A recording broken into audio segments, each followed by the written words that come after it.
اعوذ باللہ من الشیطان الرجیم، بسم اللہ الرحمن الرحیم۔ آپ کی خدمت میں حاضر ہیں اپنے یوٹیوب چینل کے ساتھ۔ بہت کچھ آج کل ہم کو سننے کو ملتا ہے کہ پاکستان کی اکانومی تباہ ہو چکی ہے، جو کہ کافی حد تک سچ ہے، جس کی سب سے بڑی وجہ ہمارے حکمرانوں کی عیاشیاں ہیں۔ لیکن یہ بات تو ایک طرف رہ گئی کہ جو ہونا تھا وہ تو ہو گیا، لیکن آج ہم بات کریں گے کہ پاکستان کی اکانومی تباہی کے دہانے پر کیوں پہنچی اور کیوں دوست ملک ہماری مدد نہیں کر رہے۔ اس کی سب سے بڑی وجہ جیو پولیٹیکل میں پاکستان کی اہمیت ختم ہونا ہے۔ شاید آپ کو سن کر حیرانی ہوئی ہو، لیکن یہ سچ ہے کہ جیو پولیٹکس میں ہماری اہمیت اس وقت ختم ہو چکی ہے۔ ہماری انکم ریسورسز میں 20% ایگریکلچر ہے، 20% انڈسٹری ہے، اور ہم سیمنٹ، چینی، گندم، ٹریکٹر ایکسپورٹ کرتے ہیں۔ یہ 3-4 چیزیں ہماری بڑی ایکسپورٹ ہیں، جس کے بعد 15 سے 20% IMF پر ہم انحصار کرتے ہیں۔ یہ ہماری بڑی انکمز ہیں جس سے کہ ہمارا ملک چلتا ہے، کیونکہ پاکستان ہمارا ایک زرعی ملک ہے، جہاں بدقسمتی سے اس وقت کلائمیٹ چینجز ایک بڑی وجہ ہے کہ ہماری اکانومی تباہ ہو رہی ہے۔ کلائمیٹ چینجز کی وجہ سے کبھی شدت سے بارش آنا شروع ہو جاتی ہے، کبھی شدت کی گرمی، کبھی شدت کی سردی، پتہ نہیں چلتا موسم کب تبدیل ہو جائے، جس کی وجہ سے ہماری فصل تباہ ہوتی ہے، جو کہ ہماری اکانومی پر ایک بیڈ امپیکٹ ڈال رہی ہے۔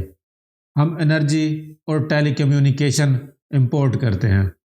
ٹیلی کمیونیکیشن جس میں موبائل ہو گئے یا دیگر چیزیں جو کہ ٹیلی کام میں استعمال ہوتی ہیں، وہ ہم باہر سے امپورٹ کرتے ہیں، اور ہمارے ملک میں کاٹن بھی نہیں ہوتی، جس کی وجہ سے را کاٹن بھی ہمیں خریدنی پڑتی ہے جو کہ باہر سے آتی ہے۔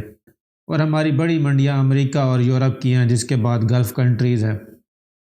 ہم نے بہت سنا ہے کہ ایوب کا دور خوشحال تھا، ضیاء کا دور خوشحال تھا، مشرف کا دور خوشحال تھا۔ اب وہ کیوں خوشحال تھے؟ کیونکہ اس وقت جیو پولیٹیکلی ہم اہمیت اختیار رکھتے تھے۔ ایوب کے دور میں کنفلکٹس تھے، اس وقت ہماری اہمیت تھی، ہمیں ڈالر آنا شروع ہو گیا، ملک میں ترقی ہوئی۔ اس کے بعد ہم دیکھتے ہیں کہ ضیاء دور میں بھی امریکہ اور روس کے کنفلکٹس تھے، ہمیں ڈالر ملتے رہے، ہم خوش رہے۔ مشرف دور میں بھی یہی کچھ ہوا، 9/11 ہوا، جس کے بعد امریکہ کو ہماری ضرورت پڑی اور جیو پولیٹکس میں ہماری اہمیت بڑھ گئی، ہمیں ڈالر ملنا شروع ہو گئے۔ لیکن بدقسمتی سے ہم نے کبھی بھی وہ ڈالر ایسی جگہ انویسٹ نہیں کیے جہاں سے کہ ہمیں آؤٹ پٹ ملے۔ یہ ہماری بدقسمتی رہی ہے اور ہمارے حکمرانوں کی نالائکی رہی ہے، اور یہ شروع سے رہی ہے۔ جب بھی ہم دیکھتے ہیں کہ ہمارے ملک میں ڈالر آنا کم ہوتے ہیں تو ملک ایک عجیب سی ہیجانی کیفیت کا شکار ہو جاتا ہے۔ 1971 ایک بڑا واقعہ ہے، اس وقت ہماری کسی کو ضرورت نہیں تھی، ہمیں کسی نے ڈالر نہیں دیے، کسی نے ہماری مدد نہیں کی، اور ہمارا ملک 2 لاکھ ہو گیا۔ اور اس وقت بھی وہی صورتحال ہے کہ ہمیں کہیں سے ڈالر نہیں آ رہے۔ 2013 میں بھی ہمیں بڑے ڈالر ملے۔ آج جو بڑے سیانے بنے پھر رہے ہیں نون لیگ والے کہ ہم نے یہ کر دیا، انہوں نے کچھ بھی نہیں کیا۔ 2013 میں سی پیک پر جتنی انویسٹمنٹ آئی، جتنے ڈالرز آئے، کاش کہ ان کو اچھی جگہ انویسٹ کیا گیا ہوتا، ان کو ہیومن ڈیولپمنٹ میں انویسٹ کیا ہوتا، تو آج ہمارا ملک کہاں سے کہاں پہنچ چکا ہوتا۔ پاکستان ترقی کیوں نہیں کرتا؟ بنگلہ دیش بننے کے بعد مغربی پاکستان کی فی کس آمدن، یعنی کہ بنگلہ دیش کی فی کس آمدن بہت کم تھی، تباہ شدہ ملک تھا، کچھ نہیں تھا، بھوک تھی، افلاس تھی۔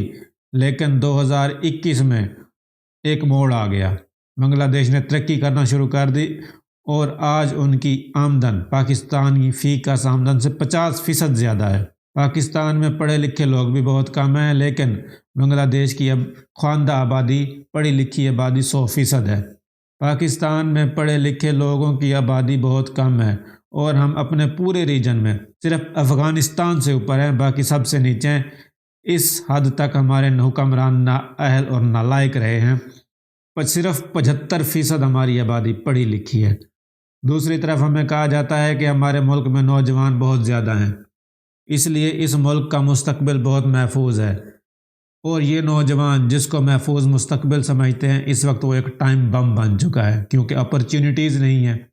یہ ٹائم بم ٹک ٹک کر رہا ہے، جو کہ کسی بھی وقت پھٹنے والا ہے، اور رپورٹس کے مطابق آئندہ 15 سال تک کوئی اپرچونٹیز نہیں بننے والی۔ یعنی کہ اس وقت جو نوجوان ہے، جس کی عمر 20 سے 25 سال ہے، 15 سے 20 سال بعد وہ 40 پلس پہ چلا جائے گا، تو کہاں وہ اپرچونٹیز اس کو ملے گی؟ اس کو تو اپرچونٹی اب چاہیے اپنا ٹیلنٹ دکھانے کے لیے، لیکن وہ اپرچونٹی اس کو نہیں مل رہی۔ یہ ہمارے لیے ایک بہت بڑی بدقسمتی ہے، بہت بدقسمت والی بات ہے کہ ہمارا سرمایہ، ہمارا نوجوان فنا ہو رہا ہے اور اس طرف کسی کی توجہ نہیں ہے، نہ ہی آج تک کسی نے ادھر توجہ دی ہے۔ اس تباہی میں فوج، عدلیہ اور حکمران سب برابر کے شریک ہیں۔ ہمیشہ عدلیہ نے نظریہ ضرورت کے تحت فوج کو اقتدار میں گھسنے کی جگہ دی، فوج بار بار اقتدار میں گھسی، اور حکمران ایسے نالائق ہیں، جب بھی ان کو ٹائم ملا، جب بھی ان کو وقت ملا پاکستان کے لیے کچھ کرنے کا، انہوں نے ایک دوسرے کی ٹانگیں کھینچی۔ انہوں نے نہ کسی کو آگے بڑھنے دیا، نہ ہی آگے بڑھے۔ تمام جماعتیں باری باری اپنی باریاں لے چکی ہیں، سوائے پی ٹی آئی کے کسی نے پرفارم نہیں کیا، سب نے کرپشن کی۔ اسی نالائق گورنمنٹ کو دیکھ لیں، 10 مہینے کے اندر اندر 14 ارب سے زائد کے زر مبادلہ کھا گئے، اور پتہ بھی نہیں ہے کہ کہاں گئے۔ اور نالائق کتنے؟ عوام کو دینے کے لیے آٹا نہیں، اپنے لیے 2200 گاڑیاں منگوا لی۔ باعث شرم ہے ان کے لیے۔ آئی ایم ایف سے تو بڑی بات چیت چل رہی ہے کہ آئی ایم ایف سے ہمیں ڈالر مل جائیں گے، یہ ہو جائے گا، وہ ہو جائے گا، لیکن جو سب سے بڑی ہمارے لیے ناسور ہے وہ کرنٹ اکاؤنٹ ڈیفیسٹ ہے۔ وہ کیسے پورا کریں گے؟ 30 بلین ڈالر ہماری کمائی ہے، اور ہمارا جو بل ہے وہ 90 ارب ڈالر پہ چلا جاتا ہے۔ ہم کو عیاشیاں ختم کرنی ہوں گی۔ اور پاکستان کا جو سسٹم ہے وہ ورکنگ فار فیو ہے، لیکن پاکستان کے سسٹم کو اگر ترقی کرنی ہے تو اس کو ورک فار مینی کرنا ہوگا۔ اگر یہ نظام اسی طرح ورکنگ فار فیو پر چلتا رہتا ہے تو یہ ناکام ہے۔ وہ وقت دور نہیں ہے جب ہمارا نوجوان پھٹ پڑے گا۔ وہ نوجوان جس کو اس وقت اپرچونٹیز چاہیے اور نہیں ہے، وہ پھٹ پڑے گا۔ اس لیے پاکستان کو اگر ترقی کرنی ہے تو اپنے نوجوان کو سنبھالنا ہوگا، اپنے نوجوانوں کی طرف دیکھنا ہوگا کہ وہ کیا چاہ رہے ہیں، ان کو مواقع دینا ہوں گے۔ ادروائز یہ ملک چلنے والا نہیں ہے۔ یہ ملک اس حد تک پہنچ چکا ہے کہ اس کے آگے مزید کچھ نہیں ہونے والا، اس کے آگے صرف تباہی ہے۔ اگر اسی راستے پر چلتے ہیں تو اس کے آگے تباہی ہے۔ 1971 خدا نہ خواستہ دوبارہ بھی ہو سکتا ہے، اللہ نہ کرے ایسا ہو، لیکن جو حالات ہیں کچھ بھی ہو سکتا ہے۔ امید ہے آپ کو ویڈیو پسند آئی ہوگی۔ والسلام، ملتے ہیں اگلی ویڈیو میں۔